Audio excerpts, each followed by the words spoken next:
Government కాలేజీలో management quota కింద ఈ విద్యార్థులు ఫీజులు కట్టుకొని చదవాలని చెప్పేసి ఈ నియంత్రణ చేయడం సరైన తీరు కాదు అని చెప్పేసి మేము పీడిఎస్గా హెచ్చరిస్తున్నాం మిత్రులారా.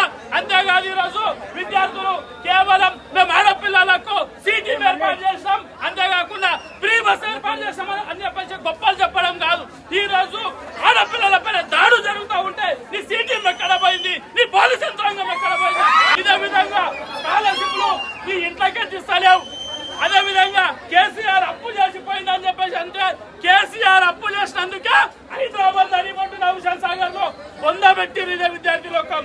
ఈ రోజు నీకు అవకాశం ఇస్తే రేపు రానున్న రోజుల్లో ఇదే విద్యార్థి లోకం అంతా ఏకపాటిగా పీడిఎస్సీగా జెండా కలుపుకొని నిన్ను హైదరాబాద్ లో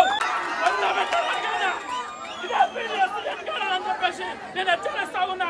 ఈ రోజు ఆడపిల్లలను కంటికి రెప్పలుగా కాపాడుకుంటున్నాము అని చెప్తా ఉన్నారు. ఎక్కడ కాపాడుతున్నారు, ఎక్కడ దాడులు ఆపినాయి, ఎక్కడ జరగకుండా ఆపినా చెప్పేసి హెచ్చరిస్తా ఉన్నా.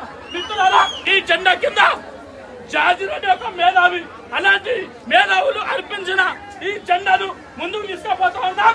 తక్షణమే పెండింగ్ లో ఉన్న 10,500 కోట్ల రూపాయలు స్కాలర్షిప్లను విడుదల చేయాలని చెప్పేసి మేము డిమాండ్ చేస్తా ఉన్నాం. లేకపోతే రేపు రానున్న రోజుల్లో మంత్రులు ముఖ్యమంత్రిని ఎక్కడ తిరగకుండా పీడిఎస్సీగా అడ్డుకుంటామని చెప్పేసి హెచ్చరిస్తూ నాకు అవకాశం ధన్యవాదాలు.